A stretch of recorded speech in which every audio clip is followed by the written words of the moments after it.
Okay, today we are looking at lesson 4-2 on page 98 in your math book, solving addition and subtraction equations.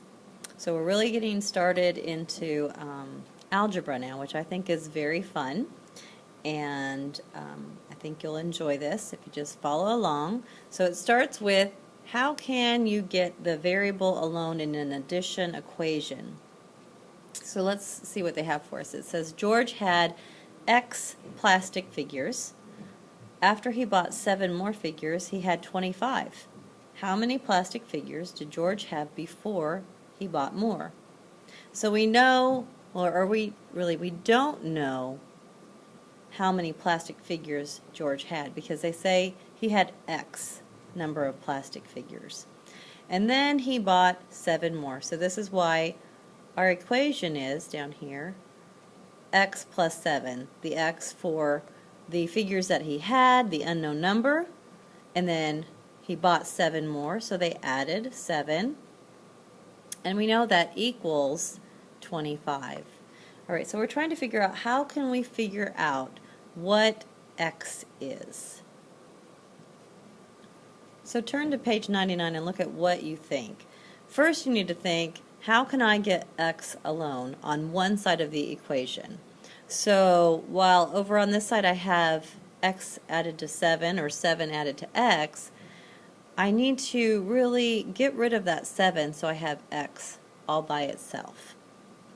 So we're looking for operations that undo each other or have an inverse relationship. So you need to write that down. Inverse relationship means that these operations can undo each other. So what operation can undo adding 7? Well, we want to do the opposite operation, which would be subtracting 7, because that would be the inverse of adding 7. So they show you this in this picture below. Well, remember, my balance here is the equal sign. So on the left side of the equal sign we have x. See this little box that's x, and we don't know what x is, but we do know we have x number of figures, and then they have here the 7 that they added to it. On this side, on the right side, they have the 25. Now, if I have 7 over here and I want to get rid of this 7 because I want to get x all by itself, then I want to go ahead and just take that 7 away. Okay, I want to subtract 7. But because, remember, that equal sign is that balance, we have to do the same on the right side. So they show it here, these 7. We're going to take it off of this side. And that leaves us with x on the left side and 25 minus 7, what we're left with, or 18, on the right side. Okay, let's look at our equation again then. This is what we started with right here. X plus 7 equals 25. Because we want to get x by itself, we want to get rid of this plus 7. So we look for our opposite operation, or something that will reverse the effect of plus 7. And what would that be? Minus 7. So we take 7 from the left side, and that cancels each other out. And then we have to do the same, because remember, this equal sign is that pan balance. We want each side to stay balanced. And we have to take 7 from the right side also, or take 7 from 25. So this means we're left with x on the left side, because 7 plus 7 and minus 7 cancel each other out.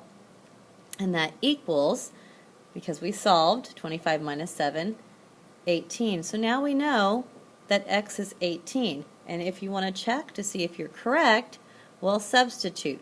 Plug in 18 for x. So plug it in down here. X plus 7, if x plus 7 is 25, we'll check it out. Does 18 plus 7 get me 25? Yes, 18 plus 7 is 25, which of course equals 25. Okay, now let's look at another example on page 98. It says, how can you get, right here, how can you get the variable alone in a subtraction equation? So they give you an example down here. We'll solve for x minus 19.1. Yes, they have a decimal. Equals, here's my little balance, 34.4. Okay, again, we want to get rid of this minus 19.1, or taking away 19.1, so we want to do the opposite. So how can I get the x alone on one side of the equation? Well, we want to get rid of this taking away 19.1. So what's the opposite of subtracting? Adding. So that would be the inverse of of subtracting. So we want to go ahead and add 19.1 because that will cancel it out. Okay, so let's look at how they solve it down here. We have x minus 19.1, our little balance, equals 34.4. Again, we're doing this opposite operation of subtracting 19.1, so they add 19.1, and that will cancel out the subtraction. But remember that equal sign is that balance, so we have to add 19.1. Alright, so then we're left with x equals 34.4 plus 19.1, which is 53.5. Okay, so what you need to do is to check substitute. You want to make sure that you solved it correctly. So to check your work, you want to substitute 53.5 for x. So write down your equation again. My x minus 19.1 equals 34.4. Plug in 53.5 for x, subtract, and you'll get 34.4 equals 34.4.